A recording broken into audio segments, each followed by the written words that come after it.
जिंदगी में बहुत कम लोग ऐसे होते हैं जो हमारे लाइफ में प्रॉब्लम्स आने पर, यानी जिंदगी में कोई कष्ट दुख तकलीफ जब आए तो उनको अपॉर्चुनिटीज के फॉर्म में लेते हैं। तो आज हम वेलकम करने वाले हैं एक ऐसी ही गेस्ट की, बहुत स्पेशल गेस्ट है, मेरे दिल के बहुत करीब है, मिस दीप शेरगिल जी। जैसा मैंने कहा कि लाइफ में इतनी प्रॉब्लम्स आने के बाद जब हम उनको चेंज करते हैं या शेप लेती है जिंदगी इन अ डिफरेंट वे, सिर्फ अपने लिए ही नहीं, लोगों के लिए हम क्या क्या करते हैं, ऐसे बहुत सारे किस्से और कहानियां हम इनके मुंह से सुनेंगे। और मैं ये भी बता दूं कि ये क्या क्या करती हैं। She is a social activist, plus she is Fauja Singh ji is granddaughter to Deep Shergill ji, और she has started a movement also, a campaign to under the name of Jito, और जो कि ब्रेस्ट कैंसर अवेयरनेस के ऊपर कैंपेन है। So we'll be talking a lot about it, detail में जानेंगे कि क्या चीज़ कैसे शुरू की जाती है और क्या चीज़ को कैसे फॉलो किया जाता है। So stay tuned for that and welcome all of you at grow with Shaily at identity with me. तो आज हम वेलकम करते हैं मिस दीप शेरगिल का हमारे शो पर, which is grow with Shaily at identity. आप सबका भी बहुत बहुत स्वागत है और स्टे ट्यून्ड बहुत सारे किस्से कहानियां सुनने के लिए।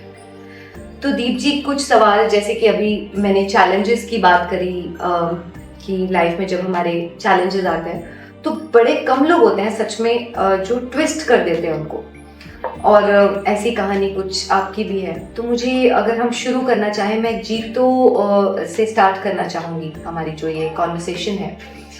पहले तो थैंक यू सो मच आपका, इट्स कम्प्लीटली माय प्लेजर। और इस पॉडकास्ट का सबके लिए मतलब दिल से दुआएं एंड थैंक यू। जो आप जीतो की बात कर रहे हैं, जीतो तो अब हमारे दिल के और हम सारी टीम के बहुत करीब, आई गेस पंजाब में मोस्टली लोगों के काफ़ी करीब आ चुकी है ये कैंपेन हम लोगों की, क्योंकि ये कैंपेन जो स्टार्ट हुई थी वो सरी से स्टार्ट हुई थी, कनाडा से। और इस कैंपेन में हम लोग basically breast cancer awareness campaign से शुरू हुई थी, बट अब तो हम पूरे वुमेन हेल्थ के ऊपर इसको फोकस करके लेके जा रहे हैं। और ये पैन पंजाब की कैंपेन थी, बट अब हिमाचल, पैन इंडिया की आप कह सकते हैं। हाँ, लोग जैसे जुड़ रहे हैं और जैसे जैसे फैलती जा रही है कैंपेन। तो इसका क्या मतलब थॉट प्रोसेस क्या रहा पहले? थॉट प्रोसेस एक्चुअली इसका अगर मैं आपको बताऊं तो जो जीतो कैंपेन शुरू हुई है वो, जैसे आपने कहा कि जब चैलेंजेस आते हैं और हमारी लाइफ में जब भी कभी आते हैं, जब मेरी कोई पर्सनल लाइफ में आते हैं, तो मुझे लगता है कि इसको हम लोग खुश होके जी कर ले, है ना। अब इसको हम लोग, हमारे साथ तो हो गया, ठीक है, ये पास्ट भी हो गया है, प्रेजेंट में चल रहा है, बट इसको हम फ्यूचर में अगर किसी और के लिए रोक सकते हैं, थाम सकते हैं, या इसको कंट्रोल कर सकते हैं, व्हाई नॉट। तो जीतो जो कैंपेन है, क्योंकि मेरे से मेरे बड़े जो सिस्टर हैं वो सरी में थे और उनको ब्रेस्ट कैंसर डिटेक्ट हुआ था, बहुत अर्ली यंग एज में हुआ, नॉट एट अर्ली स्टेज, मतलब यंग एज में, हाँ, बट अर्ली स्टेज में उन्होंने खुद सेल्फ असेसमेंट, बिकॉज वो मेडिकल बैकग्राउंड से डॉक्टर है, तो उसने फाइंड आउट कर लिया। तो उसने जब असेसमेंट की तो वो डॉक्टर के पास गई भी, और जो डॉक्टर थे वहाँ पे उन्होंने, आप कह लीजिए, थोड़ा इग्नोर कर दिया या उन्होंने इतना सीरियसली लिया नहीं।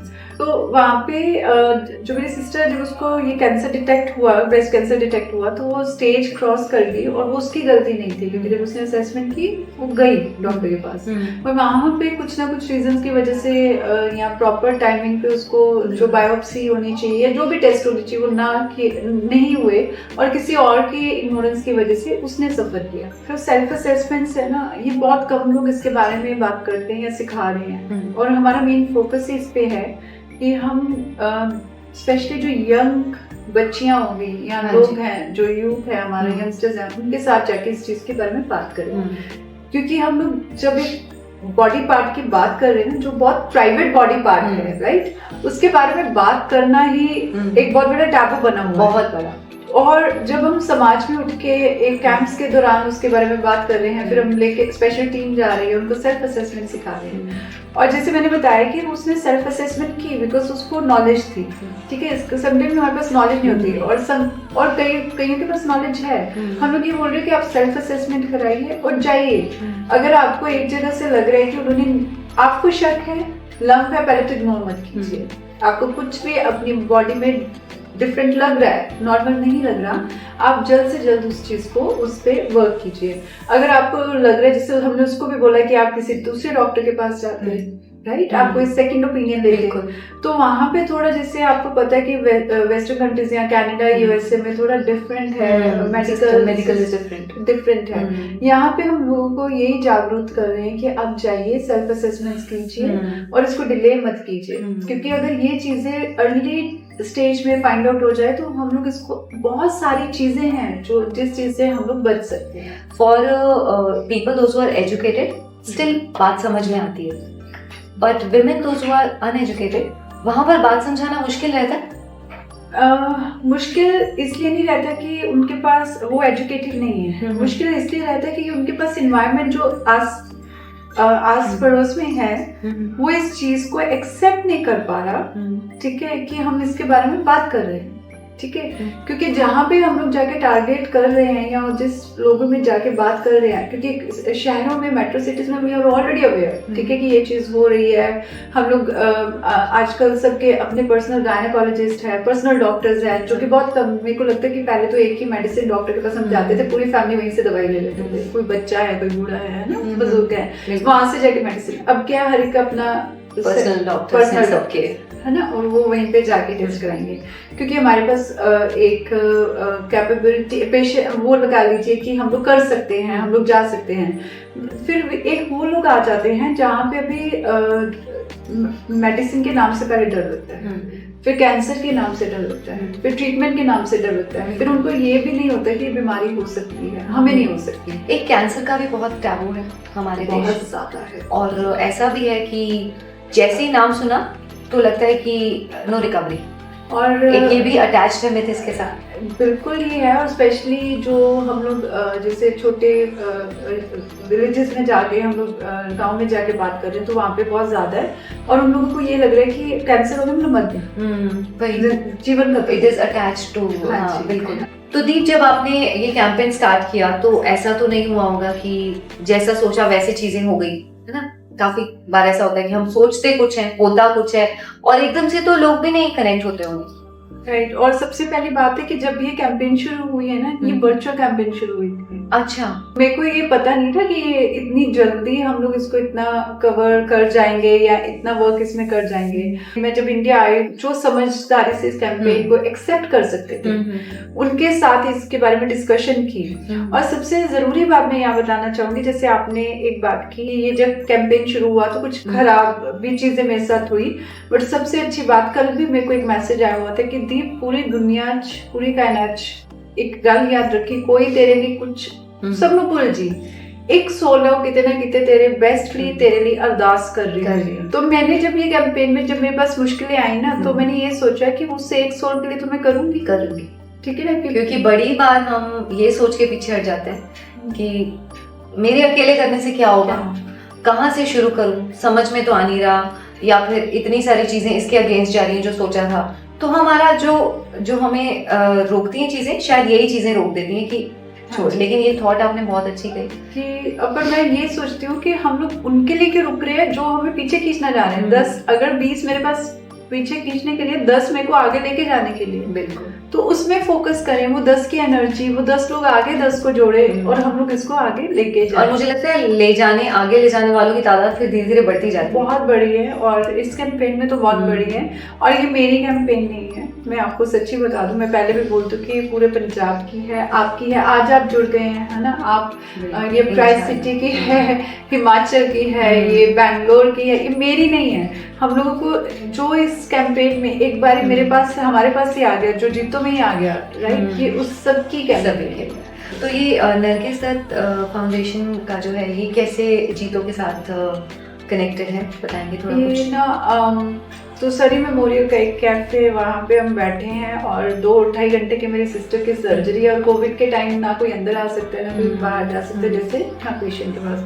तो आई वाज सिटिंग देयर, तो मेरे को ना जैसे बहुत सारे थॉट्स आते, ठीक है, जब कोई अपना इस दौरान एक सर्जरी में गया हो और आप साइन कर रहे हो कि अगर इसको कुछ हो गया, भगवान ने करे, तो ये सारी चीजें बहुत ज्यादा हॉन्टिंग रहती हैं, बहुत ज्यादा रहती हैं। तो मैं वहां बैठी और मैंने देखा, मेरे सामने लैपटॉप था, तो आई वाज लाइक कि नहीं ਸਾਡੇ ਨਾਲ ਤਾਂ ਹੋ ਗਿਆ ਰਾਈਟ, हम्म। ਅੰਜਨ ਨਾਲ ਵੀ ਹੋ ਗਿਆ, ਮੇਰੀ ਭੈਣ ਬਚ ਗਈ ਹੈ, ਬਚ ਜਾਏਗੀ, ਉਹ ਮੇਰੀ ਕਿਸਮਤ ਹੈ, ਉਹਦੀ ਕਿਸਮਤ ਹੈ, ਬਟ ਅਸੀਂ ਹੋਰ ਕੋਈ ਲਾਈਫ ਨੂੰ ਕਿਵੇਂ ਸੇਵ ਕਰ सेव ਸਕਦੇ कर सकते ਤੇ ਮੈਂ ਫਿਰ ਗੋ ਥਰੂ ਕੀਤਾ ਕੁਝ ਕਿ ਸਾਡੇ ਇੰਡੀਆ ਦੇ ਵਿੱਚ ਕਿਹੜੇ ਕਿਹੜੇ ਜਿਹੜੀ ਐਨਜੀਓਜ਼ ਹੈ ਉਹ ਇਸ ਉੱਤੇ ਆਲਰੇਡੀ ਕੰਮ ਕਰ ਰਹੇ ਸੀ।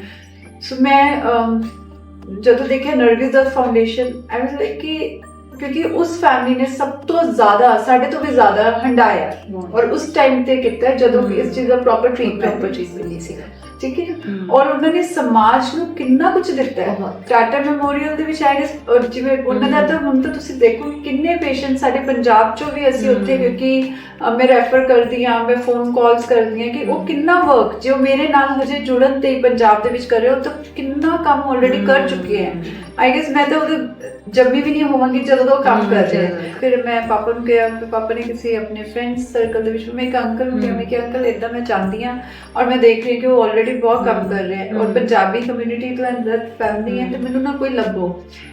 ਮੈਨੂੰ ਰਾਤੀ ਇੱਕ ਫੋਨ ਆਇਆ, ਦੀਪ ਹੋ ਗਿਆ ਤੇਰਾ ਕੰਮ, and I was like okay ਪੱਕਾ ਇਹ ਨੰਬਰ ਹੈ ਤੂੰ ਨੰਬਰ ਤੇ ਕਾਲ ਕਰ, ਟਰਾਈ ਕਰਨ ਚ ਕੀ ਜਾਂਦਾ ਹੈ।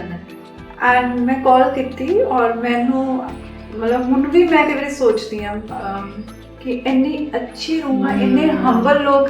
ਅਸੀਂ ਅੱਜ ਕੱਲ੍ਹ ਕੀ ਕਰਦੇ, ਇੱਕ ਫੋਨ ਚੱਕਦੇ ਆ, ਨੋ ਆਈ ਐਮ ਬਿਜ਼ੀ, ਠੀਕ ਹੈ, ਅਸੀਂ ਤੁਹਾਡੀ ਗੱਲ ਦਾ ਰਿਸਪੌਂਡ ਬਾਅਦ ਚੋਂ ਦੇਵਾਂਗੇ। ਅਸੀਂ ਬੜੇ ਪ੍ਰੈਕਟੀਕਲ ਜ਼ਮਾਨੇ 'ਚ ਰਹਿ ਰਹੇ ਹਾਂ ਅੱਜ ਕੱਲ੍ਹ, ਹੈ ਨਾ, ਜੋ ਲਾਈਫ ਚੱਲ ਰਹੀ ਹੈ ਉਹਦੇ 'ਚ ਸਾਡਾ ਕਸੂਰ ਵੀ ਨਹੀਂ, ਹਰ ਕੋਈ ਬਿਜ਼ੀ ਹੈ, ਹਰ ਕੋਈ ਆਪਣੀ ਆਪਣੀ ਪ੍ਰੋਬਲਮ ਸੇ ਗੋ ਥਰੂ ਕਰ ਰਿਹਾ ਹੈ। सो एनीवेज दीदी ने फ़ोन चेक किया एंड मैं कहा कि मैं ऐसे पंजाब से बोल रही हूँ और मुझे आपका नंबर मिला and I want you to be here in Punjab, है ना, तो मैं ऐसे ऐसे काम करना चाहती हूँ। तो उन्होंने पहले तो बोला कि मैं आपको कॉल बैक करती हूँ। देन मैम ने कॉल किया, फिर उन्होंने ईमेल आईडी दी मेरे को कि आप मेरे को बताइए कि क्या चाहते हैं। फिर मैंने उनको भेजा, फिर मैंने कॉल किया कि मैं चाहती हूँ कि नरगिस, कहते चलो आप नरगिस दत्त के लिए ठीक है आप कीजिए, क्योंकि पहले किसी को ना मिलके सबसे बड़ा मतलब कि जो है ना क्या विश्वास करना किसी पे, और उन्होंने मेरे पे विश्वास किया बिना मिले बिना जाने, ठीक है। तो फिर मैंने उनको बोला कि ऐसे ऐसे, क्योंकि सेम एनर्जीज थी, इसीलिए शायद उनको लगा हो कि हम लोग काम कर सकते हैं, शायद मेरे परमात्मा ਨੂੰ ਲੱਗਿਆ ਹੋਵੇ, शायद वो एक सोल ਨੂੰ ਜਿਨ੍ਹਾਂ ਨੇ ਇੰਨਾ ਘੁੰਮ ਕੇ ਫੋਨ ਨੰਬਰ ਲਿੱਤਾ ਨੂੰ ਲੱਗਿਆ ਹੋਵੇ ਕਿ ਸੱਚੀ ਕਰਨਾ ਚਾਹते हैं और ਪੰਜਾਬ 'ਚ ਕਰਨਾ ਚਾਹ ਰਹੇ ਨੇ, ਮੈਂ ਨੋਟ। ਸੋ ਫਿਰ ਮੈਂ ਕਿ ਮੈਂ ਚਾਹੁੰਦੀ ਹਾਂ ਕਿ ਤੁਸੀਂ ਪਰਸਨਲੀ ਆਓ ਤੇ ਜੇ ਤੁਹਾਨੂੰ ਉਹਨਾਂ ਦੀ ਹਿਸਟਰੀ ਦਾ ਪਤਾ ਹੋਵੇ, ਫਸਟ ਟਾਈਮ ਉਹ ਸੁਨੀਲ ਦੱਤ ਉਹਨਾਂ ਦੇ ਨਾਲ ਆਏ ਸੀਗੇ। ਹਾਂਜੀ, ਉਸ ਤੋਂ ਬਾਅਦ ਜਦੋਂ ਪੰਜਾਬ 'ਚ ਆਏ ਆ ਉਹ ਸਾਡੇ ਕੋਲ ਆਏ, ਉਹਨੇ she called me back and the credit goes दीदी कहते ओके डन मैं आऊँगी। फिर मैंने दो चार मिनट एवं लग गया, मैं I went to my brother like हाँ सच मेरे नाल कोई मजाक तो नहीं हो गया, या सच्ची प्रिया दत्त दीदी सीगे या सच्ची नरगिस दत्त फाउंडेशन है। आजकल तो पता हर कोई कुछ भी हो सकता है। सो फिर उन्होंने ईमेल आईडी देखी ते फोटो लगी सी, कहते तू हजे भी सोच रही है कोई इन्ना बड़ा कुछ कर सकता है। मैं क्या नहीं, मैं क्या पता नहीं, मैं क्या पर मतलब मैं जिवें उन्हां नाल गल कीती है मैनूं लग रहा सीगा कि पता नहीं किवें होएगा, बट मैंने उन्हां और मैं कितना कुछ लर्न कीता दी तो हजे तो बहुत कुछ करना है, ठीक है ना। उत्थों फिर दीदी नाल कनैक्शन होए कि फिर वो आए, फिर तो चलो एक बॉन्डिंग एवं हो चुकी है। मैंने ऐसा लगता कि Jito Nargis Dutt foundation is like जिवें साडा डेली का एक रूटीन हुंदा सी काम करना और साडा दोवां प्रति एक अपनी रिस्पॉन्सिबिलिटी बनती है। नरगिस दत्त फाउंडेशन मेरे ख्याल है फिर आने वाले दीदी फिर आ रहे हैं और अप्रैल एंड ਦੇ ਵਿੱਚ ਇੱਥੇ ਅਗੇਨ ਮਤਲਬ ਪੰਜਾਬ ਦੇ ਵਿੱਚ ਉਹਨਾਂ ਦੀ ਔਰ ਜਿਹੜੀ ਵਿਜ਼ਿਟ ਸੀ ਬਿਲਕੁਲ ਡਿਫਰੈਂਟ ਸੀ। ਇਸ ਵਾਰੀ ਦੀਦੀ ਆਪ ਕਿਉਂਕਿ ਉਹ ਪੰਜਾਬ ਐਂਡ ਟ੍ਰਾਈ ਸਿਟੀ ਦੇ ਲੋਕਾਂ ਲਈ ਇੰਨਾ ਕੰਮ ਕਰ ਰਹੇ ਹਨ, ਬਿਕੋਜ਼ ਸਾਨੂੰ ਪਤਾ ਹੈ ਅਸੀਂ ਕੋਈ ਪੈਟ ਸਕੈਨ ਕਰਾਉਣਾ ਹੈ, ਕੋਈ ਕੀਮੋਥੈਰੇਪੀਸ ਕਰਾਉਣੀ ਹੈ, ਉਹਦੇ ਲਈ ਫੰਡ ਨਹੀਂ ਹੁੰਦੇ ਸਾਡੇ ਕੋਲ। ਅਸੀਂ ਦੀਦੀ ਉੱਥੇ ਨਰਗਿਸ ਦत्त ਫਾਊਂਡੇਸ਼ਨ ਨੂੰ ਇੱਕ ਮੈਸੇਜ ਕਰੀਦਾ ਹੈ ਕਿ ਸਾਨੂੰ ਇਹ ਚੀਜ਼ ਹੈ, ਪੇਸ਼ੈਂਟ ਨੂੰ ਰਿਕੁਆਇਰਮੈਂਟ ਹੈ।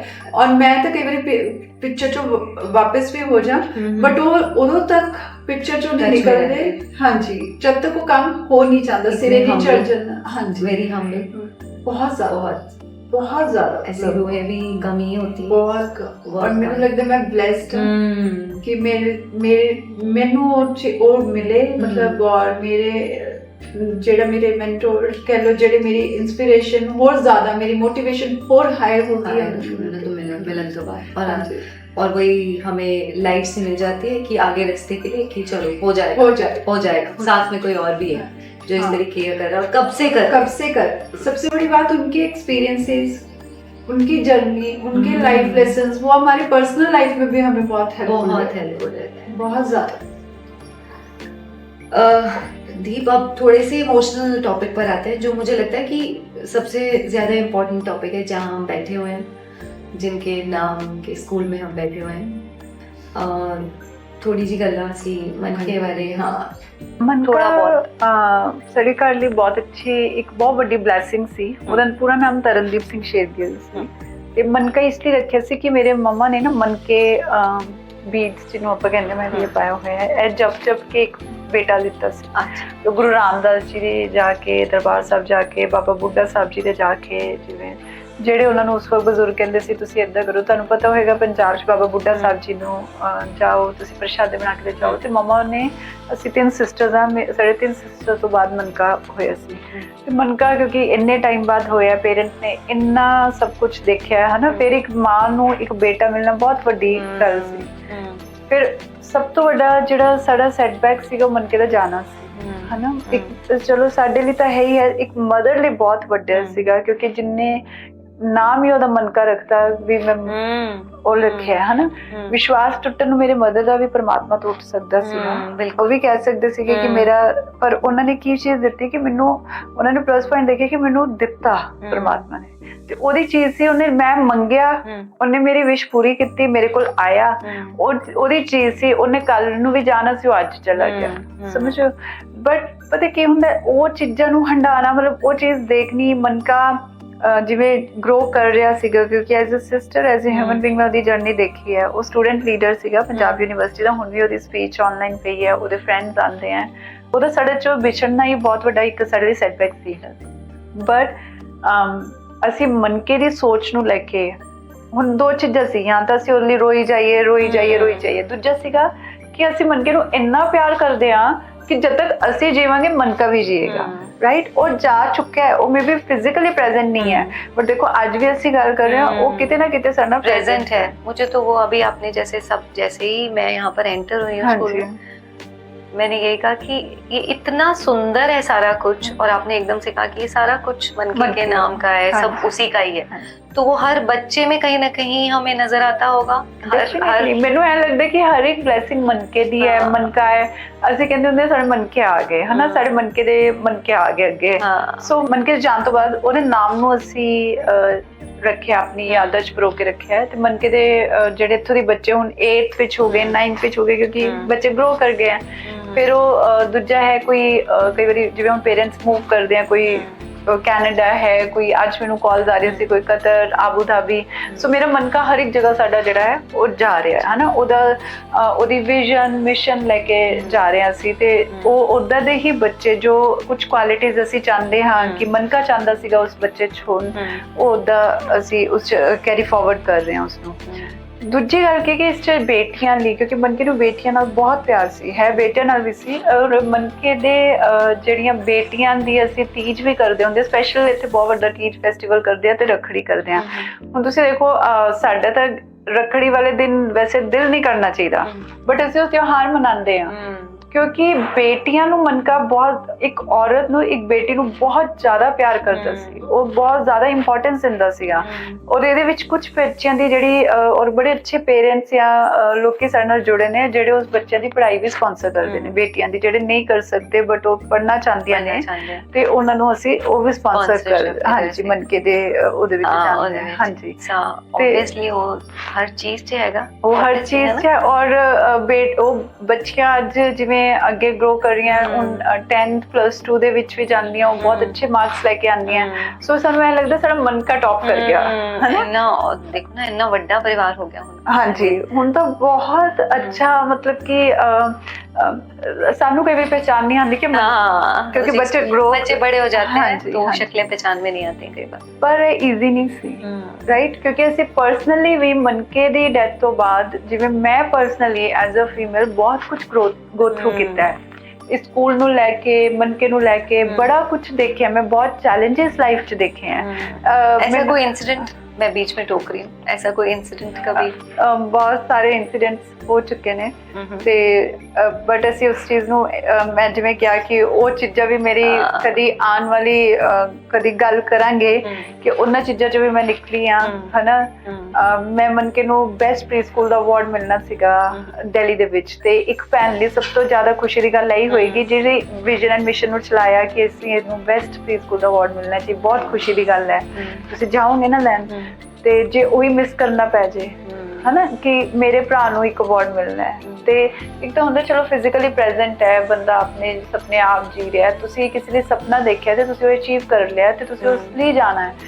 ਮੈਂ ਉਸ ਮਾਹੌਲ ਦੇ ਉਸ ਜਿਹੜੀ ਚੀਜ਼ਾਂ ਨਾਲ ਕੰਪਰੋਮਾਈਜ਼ ਕਰਨਾ, ਉਸ ਚੀਜ਼ ਨੂੰ ਆਪਣੇ ਆਪ ਤੇ ਐਜ਼ ਅ ਸਿਸਟਰ ਕਿਵੇਂ ਮੈਂ ਉਹ ਇਮੋਸ਼ਨਸ ਨੂੰ, ਉਹ ਜਜ਼ਬਾਤਾਂ ਨੂੰ, ਉਹ ਸੈਕਰੀਫਾਈਸਿਸ ਮੈਂ ਲਾਈਫ ਦੇ ਵਿੱਚ ਕਾਫੀ ਚੀਜ਼ਾਂ ਫੇਸ ਕਰ ਚੁੱਕੀ ਹਾਂ ਜਿਹੜੀਆਂ ਮਨਕੇ ਦੇ, ਔਰ ਮੈਨੂੰ ਪਰ ਇੰਨੀ ਅੱਜ ਵੀ ਬਹੁਤ ਖੁਸ਼ੀ ਦੀ ਗੱਲ ਹੈ ਮਨਕੇ ਦੀ ਬਲੇਸਿੰਗਸ ਮੇਰੇ ਨਾਲ ਬਹੁਤ ਨੇ, बहुत ज्यादा डिफरेंट वे में वो आपके सामने आती है।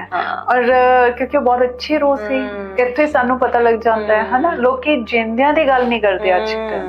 इत्थे तो जेड़ा साडे सामने दिख नहीं रहा ਅਸੀਂ ਉਹਦੇ ਬਾਰੇ ਗੱਲ ਕਰ ਰਹੇ ਹਾਂ।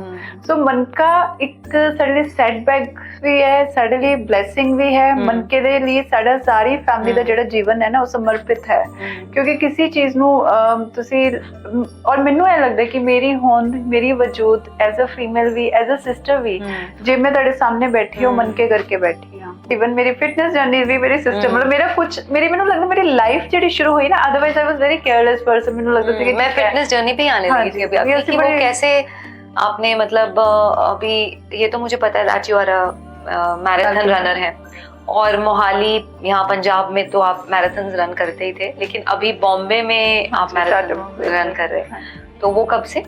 ਉਹ ਵੀ 20 आफ्टर कोविड ਜਦੋਂ ਹੋਇਆ ना, नरगिस फाउंडेशन ਦੇ ਨਾਲ मेरे एसोसिएशन हुई है उदो, उसके बाद से। और उसको भी आपने अभी जैसे बताया कि रन्स होती हैं, और उसको भी आपने इस चीज से जोड़ा हुआ है कहीं ना कहीं।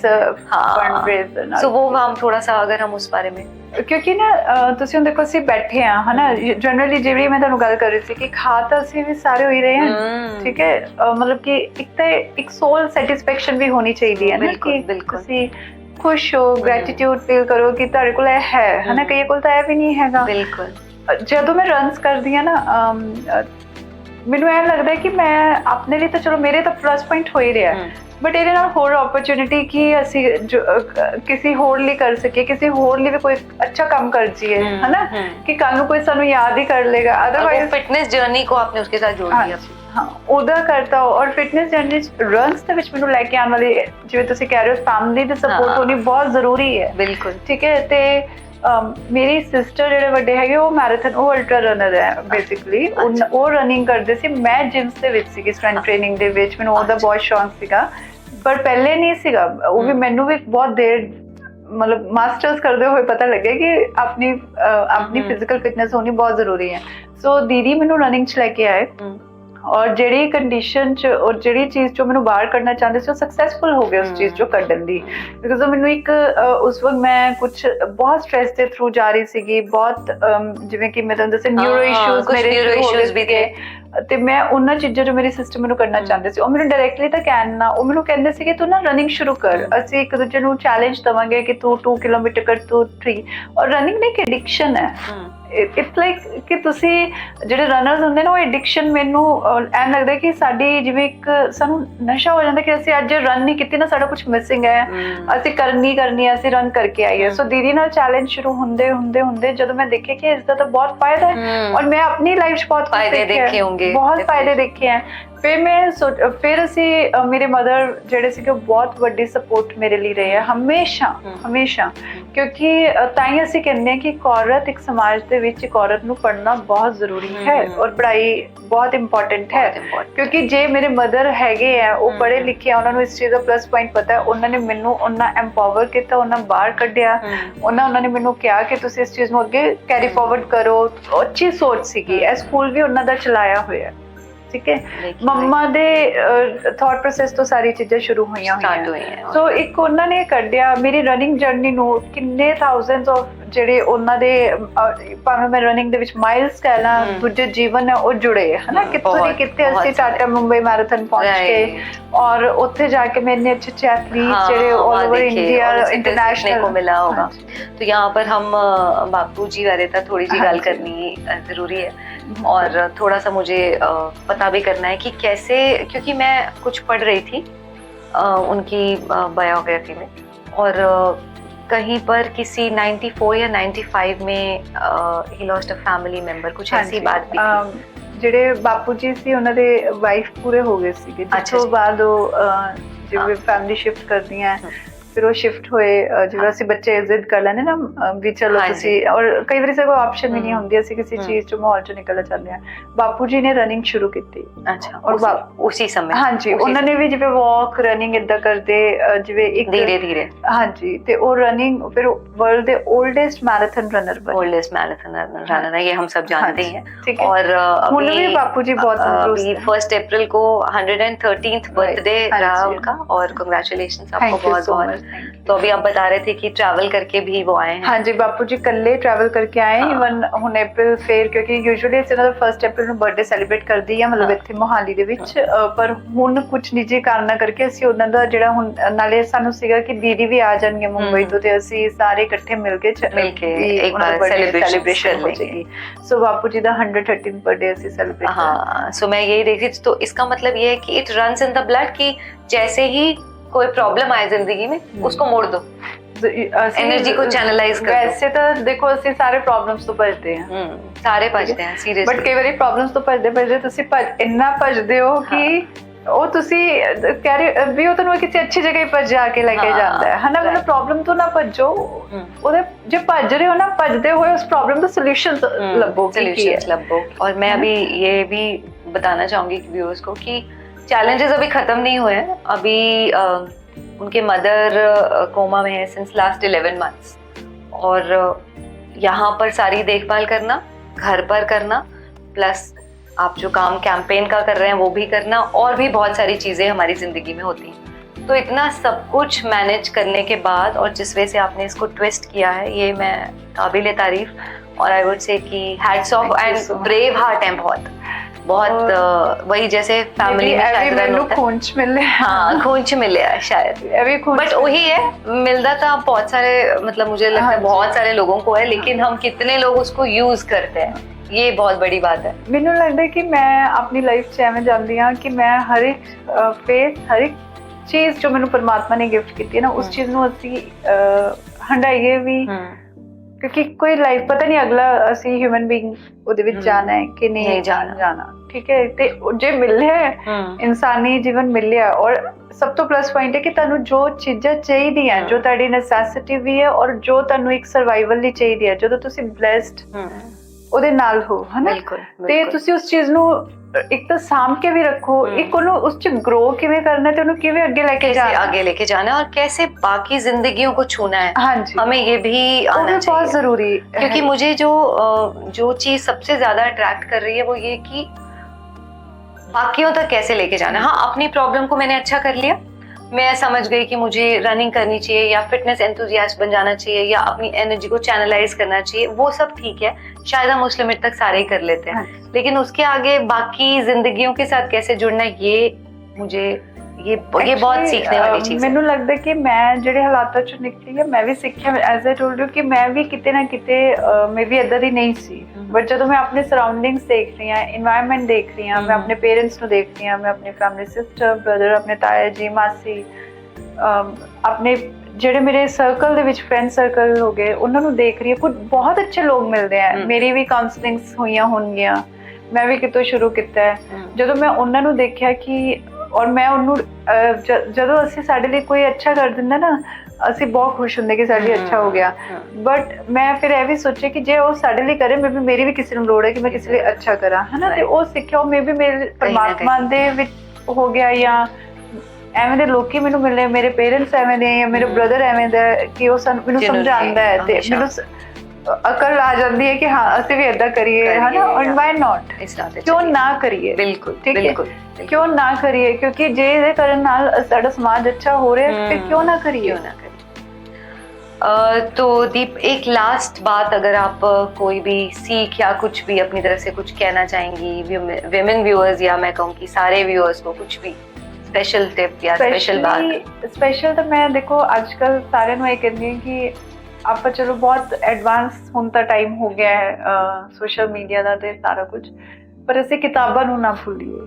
ਕਿਤਾਬਾਂ ਨੂੰ ਨਾ ਭੁੱਲੀਏ। ਹਾਂਜੀ, ਠੀਕ ਹੈ ਬਹੁਤ ਨਾ? ਵਧੀਆ ਗੱਲ ਕੀਤੀ ਹੈ ਤੁਸੀਂ। ਕਿਤਾਬਾਂ ਨੂੰ ਨਾ ਭੁੱਲੀਏ। ਨਾ ਪਲੀਜ਼ ਤੁਸੀਂ ਦੱਸੋ ਵੀ ਕਿੱਦਾਂ ਦੀ ਕਿਤਾਬਾਂ ਅਸੀਂ ਜੋ ਸਾਨੂੰ ਜਿਹੜਾ ਤੁਹਾਨੂੰ ਅੱਛਾ ਨੌਲੇਜ ਦੇ ਸਕੇ, ਜਿਹੜਾ Right. ਤੁਹਾਨੂੰ ਸ਼ੌਂਕ ਹੈ, ਜਿਹੜਾ ਤੁਹਾਨੂੰ ਪਾਵਰਫੁਲ, ਬਿਕਾਜ਼ ਮੇਰੇ ਮਦਰ ਕਹਿੰਦੇ ਸੀ ਪੈਨ ਦੀ ਮਾਰ ਤੋਂ ਵੱਡੀ ਕੋਈ ਮਾਰ ਨਹੀਂ ਹੁੰਦੀ।